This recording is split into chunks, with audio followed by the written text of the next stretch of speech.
그러면 3과목 내지 4과목이 순수 자율적인 선택이 된다. 그러니까 내가 이게 무슨 이게 무슨 고교학점제냐. 고등학교 때부터 자기 진로와 적성을 어쩌고 저쩌고 해가지고 고교학점제로 뭐 선택하라 그러는데 대학에 와서도 진로를 한번 탐색해 보세요. 이거 말이 되냐? 정말 제가 한숨을 또 쉬게 되는데요. 왜 그러냐 하면 통합형, 융합형 수능 과목 체계로 개편하여서 선택 과목의 유불리를 해소하고자 하였다. 이게 진짜 해소가 되는지 봅시다. 조금 이따가 제가 다 설명을 해주도록 할게요. 자, 거기다가 고교 내시는 기존 9등급제 대신에 주요국과 같은, 이게 해외 주요국과 같은, 다른 나라가 이렇게 한다고 우리도 이제 하겠다라는 거예요. 같은 5등급제로 개선했다. 이게 뭐 내신 부담을 좀 줄이려고 했다. 그리고 절대평가와 상대평가를 성적을 병기하게 했다라는 거예요.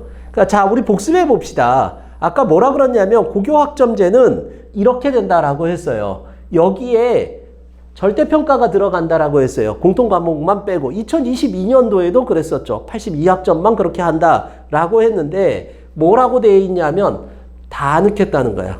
이게 우리 아까 전에 얘기했잖아. 간판만 바꿨으면 좀 그럴 텐데 이걸 2025년에 다 하겠다라는 거예요. 예, 정말로 다 하겠다라는 거야. 그래서 메뉴도 매운 소스를 곁들인 해물 파스타 이렇게 했는데 이번에는 뭐까지? 가격까지 올려버리겠다라는 거예요. 내가 보기에 이 집이 지금 어디로 가는지 모르겠어요. 르차이나는 도대체 어디로 가느냐라는 거죠. 2025년에 다 바뀐다라는 거죠. 자, 우리 수능부터 봅시다. 수능 어떻게 바뀌나 봅시다. 2028년도 대학 입시 개편안 그랬는데 이렇게 되어 있어요. 국어는 우리 이전 거는 몰라도 되잖아. 그죠? 그러니까 몰라도 되니까 그냥 옛날엔 국어 선택했는데 이렇게 생각하면 돼요. 그냥 국어 시험 본다. 네, 수능에서 국어 시험 본다. 다 들어간다. 또 마찬가지야. 수학도 옛날에는 선택했는데 그거를 다 본다. 도대체 왜? 이게 문과 학생들이 확통을 선택하는 학생들이 표준 점수가 조금 안 나와요. 그러니까 이과 학생들이 교차 지원하고 뭐 사탐론하고 이런 문제들이 있으니까 이걸 막기 위해서 그냥 다 같이 보면 공평하지 않느냐라는 건데 내 생각은 그렇지 않아요. 조금 이따가 좀 더 이야기하겠지만 이게 이렇게 된다라고 해서 문과 학생들이 안 불리한 게 아니다. 문과 학생들이 주로 수학을 잘 못하잖아요. 근데 이 체제에서는 수학을 못하면 더 끝장이야. 그러니까 문과 학생들이 더 안 좋아진 건 아니지만 좋아질 게 없다. 이렇게 보면 될 거고요. 영어는 그대로고요. 한국사도 그대로고요. 그 다음에 사탐과 과탐을 문과는 과탐을 선택하고 이과는 사탐을 선택했는데 이제는 애들이 사탐과 과탐을 다 선택하게 돼요. 아까 문과 학생들이 안 좋아졌다는 게 이런 거야. 뭐냐면 얘네들 이제 너희들도 과탐 시험도 봐야 돼. 이 통합사회와 통합과학을 보는데 이게 1학년 때 배우는 통합사회와 통합과학 수준보다 조금 높은 수준, 뭐 아주 어렵거나 이러진 않을 거예요. 조금 높은 수준으로 보게 되는 그런 상황이 될 거다. 제2외국어는 선택. 지금도 선택해요. 학교에서 뭐 서울대학교 같은 경우 문과는 보니까 학생들이 시험을 보든가 그런데 안 봐도 되는 학생들은 안 봐도 되는 그런 상황으로 바뀌었다라는 거예요. 내신을 봅시다. 내신은 절대평가와 상대평가를 병기하게 돼요. 그래서 1등급을 10%, 2등급을 24%, 누적이 34%죠. 3등급은 32%, 누적 60%. 그러니까 3등급이면 이제 평균 이하의 등수를 받아도 3등급 안에 들어갈 수 있는 그런 상황이 됐다. 이렇게 보시면 되고요. 그 다음에 논소수령 평가를 강화한다. 이거는 뭐 학교마다 좀 편차가 좀 있을 것 같아요. 이것이 뭐 어떻게 딱 강제 규정으로 논소수령으로 다 봐. 이거는 아닙니다. 자, 그 다음에 별거 아닌데 제가 적어놓은 이유가 있겠죠. 융합선택 과목 중 사회과학 교과 9개 과목.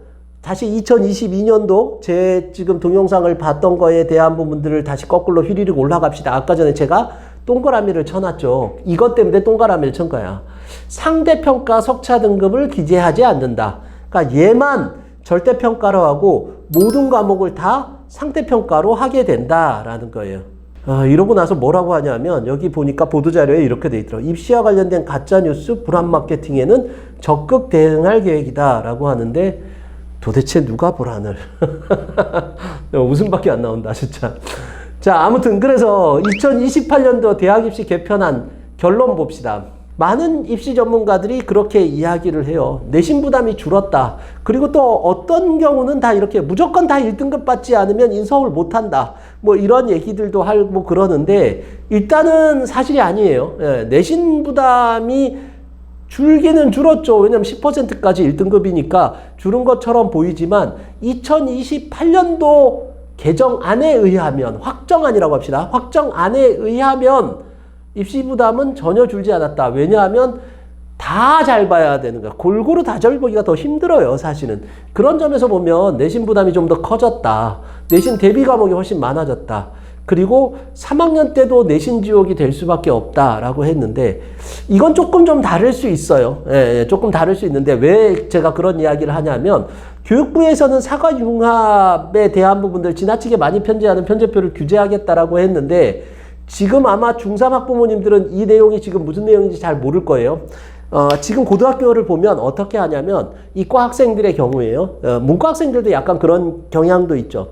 1, 2학년 때 이제 내신들 해놓고 3학년 때 절대평가를 많이 선택을 하면 절대평가는 상대적으로 부담이 덜한 과목이니까 애가 수능 과목 할 수 있는 시간이 좀 더 여유가 생기겠죠. 그래서 그런 편제들로 다 이렇게 만들어 놓으려는 경향이 있어요. 대부분의 고등학교에서 이렇게 소비자를 좀 배려하는 의미에서 이렇게 하고 있는데 지금 이거에 의하면 이 지금 2028년도 대입에 의하면 이제 9과목밖에 없잖아. 융합과목이 9과목밖에 없으니까 그러면 3학년 때 융합과목을 다 넣어버리면 그러면 내신 부담이 좀 줄어들면서 왜냐면 다 절대평가니까 내신 부담이 좀 줄어들면서 수능을 공부할 수 있는 여유가 생기지 않을까라고 하는데 교육부에서 그 꼼수를 쓰는 학교들은 규제할 거야 라고 얘기한 거야. 그러니까 어떻게 될지 몰라요. 예, 이거는 진짜 어떻게 될지 모르겠지만 어쨌거나 3학년 때도 내신의 그 석차 등급을 신경을 써야 되는 그런 상황이 돼버렸다. 그래서 내신에 대한 부담은 사실은 조금 더 늘어났다. 이렇게 생각을 해야 돼요. 수능도 사실은 크게 줄어들지 않았죠. 왜냐면 뭐 일단은 지금 하는 학생들이 하는 게 국영수하고 뭐 한국사 빼고 그냥 사탐 2개 과목, 과탐 2개 과목 이렇게 해요. 그러니까 5과목 한단 말이야. 그러면 마찬가지예요. 얘네들도 그러니까 지금 중3 학생들도 국영수하고 대신 얘네는 뭐가 안 좋아? 이과 학생인데 사탐해야 되고 문과 학생인데 과탐해야 돼. 이게 줄어든 거니? 무슨 부담을 뭘 경감시켜. 부담 아니야. 이것도 사실은 부담이 줄어들었다라고 이야기하기가 쉽지 않다. 특히 문과 학생들 과탐도 해야 되죠. 그리고 제가 왜 이런 이야기를 하냐 하면 수학이 이거 얘기할까 말까 이거 조금 좀 고민되기는 해요. 그래도 얘기를 해줄게요. 지금 이과 학생들이 미적을 선택하면 표준점수가 조금 더 잘 나와요. 그러니까 우수한 집단에 있는 학생이 거기서 잘 보면 표준점수가 잘 나오게 만든 구조가 지금 그 구조야. 그런데 이걸 어떻게 하냐면 과목 선택이 없애면 지금 사과탐과 똑같은 형태의 표준 편차를 낼 거야. 그러면 사과탐과 똑같은 형태의 표준 편차가 표준 점수입니다. 저도 헷갈리네. 표준 점수를 내는데 사과탐과 똑같은 형태의 표준 점수는 평균이 낮고 내가 시험을 잘 보면 표준 점수가 높게 나오는데 국영수 중에서 지금 영어는 이제 없지만 다른 과목들 중에서 특히 평균이 낮은 게 수학이에요. 그러면 표준 점수가 높아진다는 건 수능에서 어쨌든 점수 높은 과목에 대한 부분들을 잘 받는 게 유리하잖아. 그러면 여전히 이과가 유리하다. 옛날보다는 조금 더 나아지긴 하겠지만 그렇게 막 뭔가 이런 불공평을 해소하는 정책은 전혀 아니다. 내가 왜 이렇게 자꾸 비판적으로 되는지 모르겠다. 근데 2025년도 학생들이 너무 안 됐다는 생각이 좀 들어요. 자, 봅시다. 제가 중요하다. 별표해놔요. 2028년을 지금까지 나온 발표안들을 모두 취합해서 제가 정리를 한다면 여기 그 아래 뭐라고 적어놨냐면 잃어버린 시간을 찾아서를 읽는 끈기로 1만 페이지의 내용을 읽고 정리한 내용 캑캑 이렇게 했는데 제가 한 10,000페이지 정도 읽었어요. 제가 그 마르셀 프루스트의 잃어버린 시간을 찾아서를 끝까지 다 읽은 사람이거든요. 저는 이제 긴 글, 두꺼운 책 이런 걸 되게 좋아하는 사람이기는 해요. 아마 우리나라 학생들 중에서 마르셀 프루스트의 잃어버린 시간을 찾아서를 다 읽은 학생은 없을 거예요. 제가 그 끈기로 이걸 다 읽었어요. 다 읽고 나서 보니까 요거 한 페이지로 좀 정리가 되겠더라. 그러면 고교 학점제에 대한 부분들부터 한번 정리를 한번 해보자. 일단 성취도라는 게 A, B, C, D, E로 나온다. I도 나온다. 이거는 확정. 그 다음에 개인의 선택의 폭이 확대되었다도 확정. 공동교육과정도 활성화될 것이다도 확정. 뭐 이런 여러 가지 제도적 장치들도 다 만들어놨어요. 확정. 교과 과목이 변화할 거다. 이것도 이제 교과 과목이 변화한 거 확정. 2022년도. 이 세 가지를 다 잘 알아야 돼요. 그 다음에 필수 과목 82, 선택 과목 90, 이것도 확정. 이렇게 될 거예요. 자, 그 다음에 학기제로 전환했다. 이것도 확정.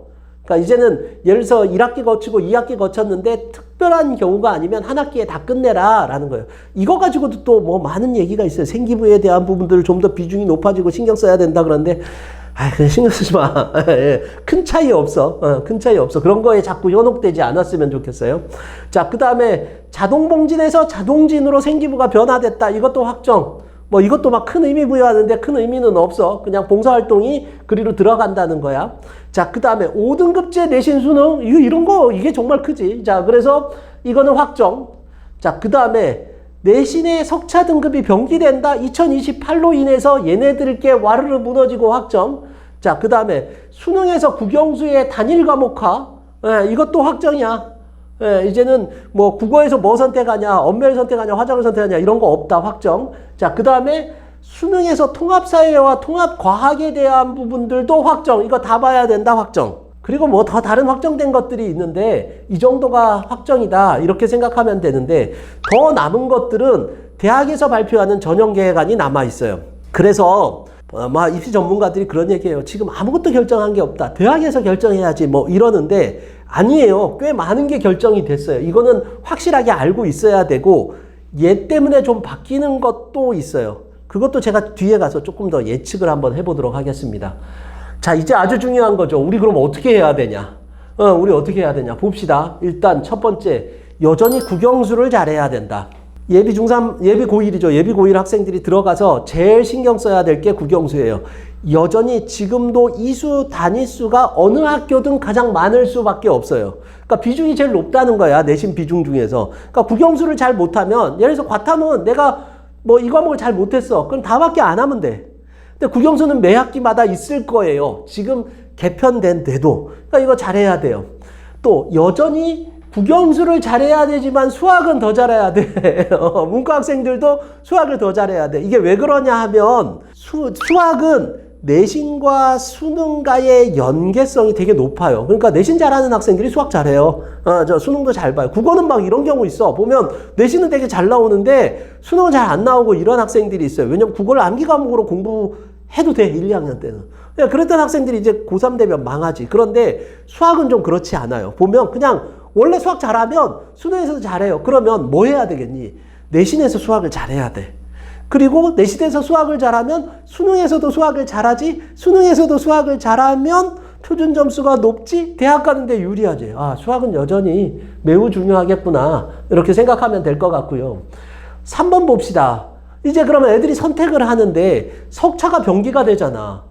그럼 어떻게 해야 되겠니? 1등급 숫자가 많으려면 애들이 많은 걸 선택하는 게 1등급 숫자가 많아지는 거겠지. 그러면 무조건 많은 학생이 선택하는 과목을 선택하는 게 좋다.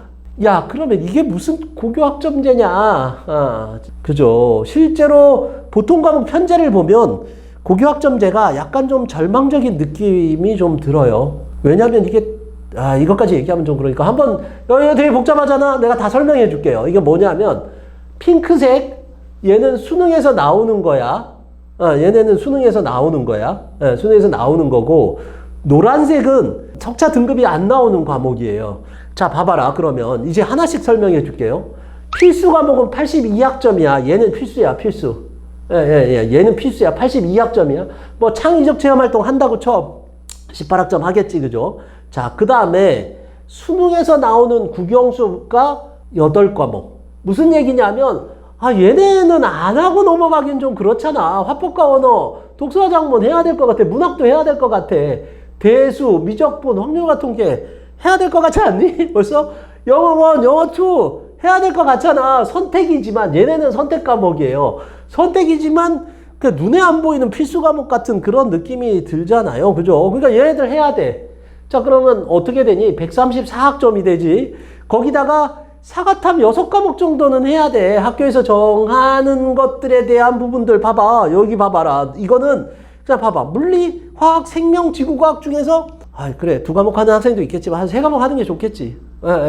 이거는 왜 그런지는 나중에 고등학교 가면 알아. 2-3과목 정도는 원이니까 한 3과목 정도 하면 좋겠지. 여기서 또 선택해야 돼요. 그러면 한 6과목 정도는 자신이 마음대로 선택할 수 있는 게 아니라서 158학점까지가 거의 필수나 마찬가지. 그냥 이게 필수는 아니지만 정해진 루트대로 갈 거야. 제2외국어 등 3과목 제가 이렇게 얘기했는데 뭐 제2외국어도 할 거야 학교에서. 뭐 이런 것까지 다 포함하면 한 170학점.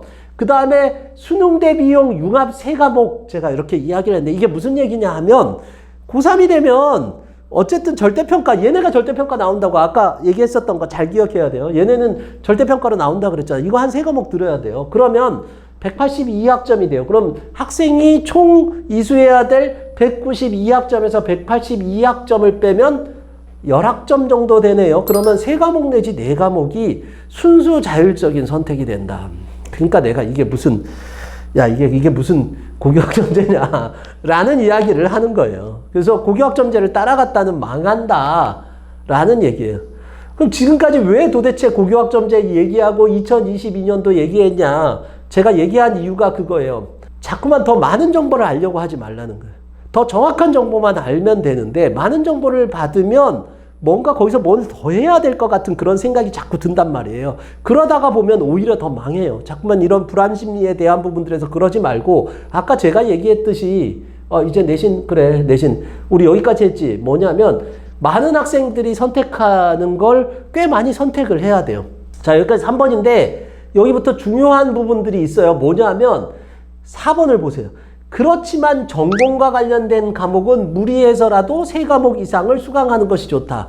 내가 특정 분야로 가려고 한다 라고 하면 과감하게 선택을 좀 하는 게 좋겠다. 그래서 얘는 대신 어떻게 인원이 적으면 석차가 병기되면 어떻게 되겠니? 인원이 많이 적으니까. 그러니까 등급이 안 나올 수도 있어요. 그럼 이거 하지 말라! 여기 3번처럼 이렇게 얘기하는 사람들도 되게 많아요. 하지마 그러는데 학종을 만약에 지원을 한다면 제 생각에 하는 게 맞을 것 같아. 그래서 얘는 석차는 좀 포기하더라도 성취도 A를 받으려고 하면 좋겠다. 최대한 노력했으면 좋겠다. 이과는 여전히 수과 내신이 제일 중요해요. 수학하고 과학을 잘해야 돼. 예를 들어서 내가 뭐 전공과 관련된 활동들이 되게 중요하다. 고교학점제에선 그런 과목들 많이 선택하는 게 좋다라고 하는데 나는 아무런 생각이 없어. 그래가지고 가가지고 근데 나는 수학과학도사야. 수학 잘하고 과학도 선택한 거 다 잘 봤어. 그러면 대학에서 그냥 학종으로 데려가. 왜? 수가 잘해도 계열 적합성에 맞고 그리고 요즘 뭐가 있어? 자유전공이 계속 늘어나고 있단 말이에요. 대학에서. 그러니까 자유전공으로 가면 돼요. 그러니까 뭐 고교학점제 이거 다 생각 안 하고 그러니까 이게 말이 안 되는 거야. 내가 진짜 이것도 이런 얘기하면 그런데 고등학교 때부터 자기 진로와 적성을 어쩌고 저쩌고 해가지고 고교학점제로 뭐 선택하라 그러는데 대학에 와서도 진로를 한번 탐색해 보세요. 이거 말이 되냐? 이게 자유전공이다. 근데 지금 이렇게 해놨어. 그러니까 어쨌든 우리 입시 입장으로 본다면 이거 잘 안 된다 라고 하면 그냥 내신만 잘 봐도 돼.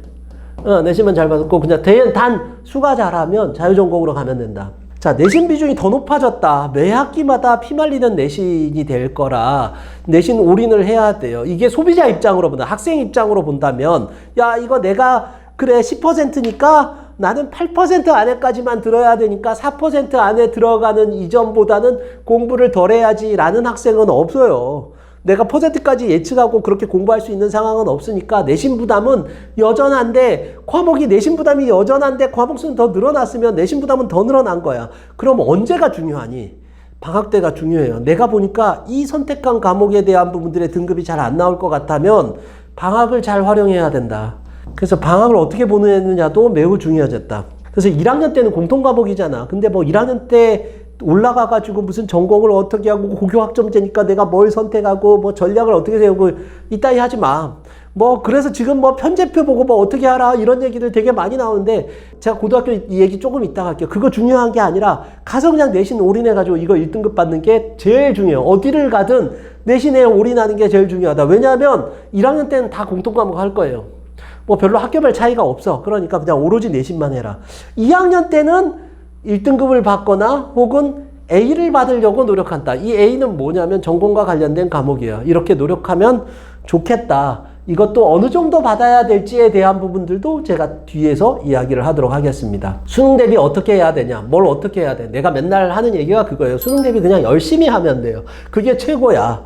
그런데 그냥 수학을 잘하는 게 이제는 제일 중요하다. 표준 점수가 수학이 제일 많이 높이 나온다. 일반적으로 그래요. 자, 그 다음에 2학년 말에는 수능 공부하고 그전에는 내신 공부해라. 아까도 얘기했듯이 1학년, 2학년 때는 내신 공부해요. 예, 뭐 3학년 나는 이미 정시러야 뭐 어쩌고저쩌고 그냥 내신 국영수해. 정시로도 1, 2학년 때는. 그래서 그냥 3학년 돼서 2학년 겨울방학 때부터 수능 공부하면 된다. 이거는 그렇게 크게 변하지 않았어요. 그러니까 수능에 대한 큰 변화가 있지만 학생들이 해야 될 건 변화가 별로 없어서 그냥 여전히 그냥 2학년 겨울방학 때 하면 된다. 수능 공부. 이렇게 생각하시면 되고요. 비교과와 기타 이렇게 했는데 뭐 그래서 요즘 비교과에 대한 얘기들이 되게 많이 나와요. 이제 비교과의 시대인 것처럼 이야기를 하는데 그러니까 비교과가 뭐냐 하면 이렇게 생각하면 돼요. 내가 어떤 과목 선택하느냐가 그냥 비교과야. 그리고 그거 열심히 하는 게 제일 좋아. 그러니까 내가 아까 전에 이야기했던 뭐 한 4과목, 5과목, 많으면 5과목 정도까지의 내 선택 과목을 잘 해서 그것들을 열심히 해가지고 그러면 어떻게 돼요? 비교과도 자연스럽게 좋아져요. 전공적합성, 계열적합성도 높아져요. 거기다가 그거 남은 거, 이거는 제 동영상을 본 학생과 학부모님들 알 텐데 이걸 자유진로 동아리에 넣으면 돼요. 그래서 이렇게 확장해 놓으면 비교과는 걱정할 게 없다.